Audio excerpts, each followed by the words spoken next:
Hi friends, welcome back to our channel. AP ప్రభుత్వ college నుంచి అయితే ఒక నోటిఫికేషన్ అయితే రిలీజ్ కావడం జరిగిందనమాట. రీసెంట్గానే 18 నుంచి 52 ఇయర్స్ వరకు ఉన్న ప్రతి ఒక్కరు అప్లై చేసుకోవచ్చు. ఫుల్ డీటెయిల్స్ అయితే ఈ వీడియోలో ఎక్స్ప్లెయిన్ చేస్తాను, చూడండి ఫ్రెండ్స్. ఈ యొక్క నోటిఫికేషన్ వచ్చేసి Rangaraya medical college Kakinada employment notification నుంచి అయితే ఒక నోటిఫికేషన్ అయితే అఫీషియల్గా రిలీజ్ కావడం జరిగింది. మనకి రీసెంట్గానే రిలీజ్ కావడం జరిగిందనమాట. ఇవన్నీ పోస్టులు మనకి contract base, outsourcing base మీద అయితే మనకి రిక్రూట్మెంట్ అయితే చేస్తున్నారనమాట. AP Vijayawada to work in the Rangaraya medical college Kakinada నుంచి అయితే ఒక నోటిఫికేషన్ అయితే రిలీజ్ కావడం జరిగింది. ఈ యొక్క నోటిఫికేషన్కి అప్లికేషన్ ఫీజు చూసుకున్నట్లయితే 400 అయితే పే చేయాలి. మనకి డీడీ అయితే తీయవలసి ఉంటుంది అనమాట. డిమాండ్ డ్రాఫ్ట్ ఫ్రమ్ రూపంలో అయితే మనకి ఒక 400 అయితే పే చేయవలసి ఉంటుంది. ఎస్సీ ఎస్టీ వాళ్ళకైతే లేదనమాట. ఫీజు అయితే ఎటువంటి ఫీజు అయితే లేదు. ఓసీబీసీ వాళ్ళకు ఒకటే మనకు 400 అయితే పే చేయవలసి ఉంటుంది. ఇక్కడ అడ్రస్ అయితే ఇచ్చారు కదండి, ఒక అకౌంట్ నెంబరు స్టేట్ బ్యాంక్ సంబంధించి. ఈ యొక్క పేరు మీద అయితే మీరు డీడీ 400 అయితే తీసి అప్లై చేసుకోవాల్సి ఉంటుంది అనమాట. ఎప్పుడు లోపల ఈ డీడీ తీయాలి అనేది కూడా ఒక నోటిఫికేషన్లోనే క్లియర్గా ఇచ్చారనమాట. మనకి ఆల్రెడీ అప్లికేషన్ స్టార్ట్ అయిపోయిందనమాట. 22 జనవరి నుంచి అయితే స్టార్ట్ అయిపోయింది. లాస్ట్ డేట్ వచ్చేసి మనకి ఫిబ్రవరి 3 వరకు అయితే ఉంది. ఆ లోపల అయితే అప్లై చేసుకోవచ్చు. ఫిబ్రవరి 3 వరకు 4 PM వరకు అయితే ఉంది. ఆ లోపల అయితే ఎవరైనా అప్లై చేసుకోకుంటే అప్లై చేసుకోవచ్చు అనమాట.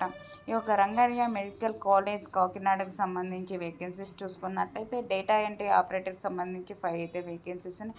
అవుట్ సోర్సింగ్ విధానంలో అయితే మనకి రిక్రూట్మెంట్ అయితే చేస్తున్నారు. మనకి శాలరీస్ వచ్చేసి 18,500 అయితే పే చేస్తారనమాట. ఒక పోస్ట్ మార్టం అటెండర్కి సంబంధించి 2 అయితే వేకెన్సీస్ అయితే ఉన్నాయి. అవుట్ సోర్సింగ్ విధానంలో అయితే రిక్రూట్మెంట్ అయితే చేస్తున్నారు. 15,000 అయితే పర్ మంత్ అయితే మనకి శాలరీస్ అయితే ఉండడం జరుగుతుంది అనమాట. నెక్స్ట్ వచ్చేసి ఈసీజీ టెక్నీషియన్కి సంబంధించి వివిధ విభాగాల్లో అయితే మనకి వేకెన్సీస్ అయితే ఇవ్వడం జరిగింది. మనకి ఓసీ వాళ్ళకైతే వేకెన్సీస్ అయితే ఇవ్వడం జరిగింది అనమాట. అన్ని కేటగిరీ వాళ్ళకి వేకెన్సీస్ అయితే ఉన్నాయి. ఓకేనా. మనకి దీనికి 37,000 పర్ మంత్ అయితే మనకి శాలరీస్ అయితే పే చేస్తారు.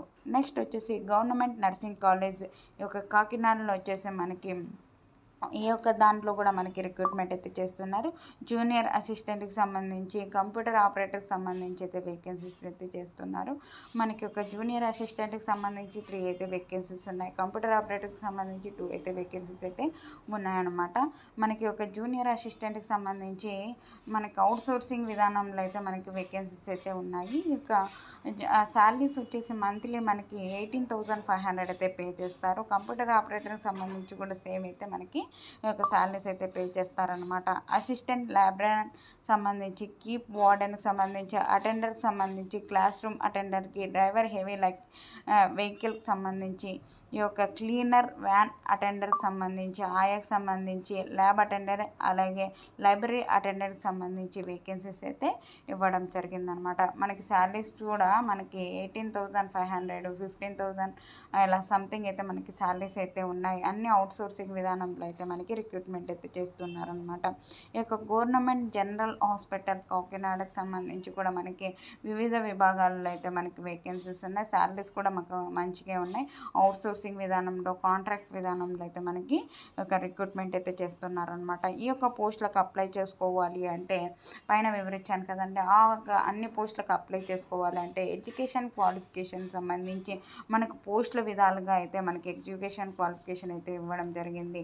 ఎవరెవరు అప్లై చేసుకోవచ్చు ఈ విభాగంలో? 10th పాస్ అయినా, ఇంటర్ పాస్ అయినా, అలాగే ITI, diploma, BTech, degree complete చేసిన ప్రతి ఒక్కరికి దీంట్లో అయితే మనకి వేకెన్సీస్ అయితే ఇవ్వడం జరిగిందనమాట. ఓకేనా.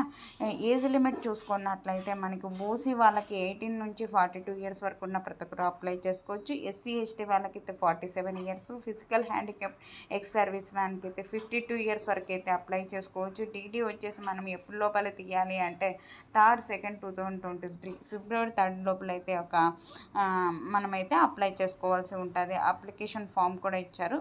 ఓకేనా. చూసుకొని ఒక పోస్టులకి అయితే ఒక నోటిఫికేషన్ లింక్ అయితే డిస్క్రిప్షన్లో ఇస్తాను. చూసుకొని ఒక పోస్టులకి అయితే అప్లై చేసుకోండి. మీకు ఇక నోటిఫికేషన్ ఫుల్ డీటెయిల్స్ చదివైతే అప్లై చేసుకోండి. ఎవరో కానీ మిస్ చేసుకోండి, మంచి నోటిఫికేషన్. అలాగే మీకు ఈ వాట్సాప్ ఛానల్ అయితే లింక్ అయితే డిస్క్రిప్షన్లో ఇస్తాను, అందులో జాయిన్ అవ్వండి. నేను చేసే ప్రతి ఒక్క వీడియో మీకు అందుతుంది అనమాట. ఈ వీడియో నచ్చినట్లయితే లైక్ చేయండి. ఓకేనా? థ్యాంక్ యూ అండి. Thank you for watching. Have a nice day.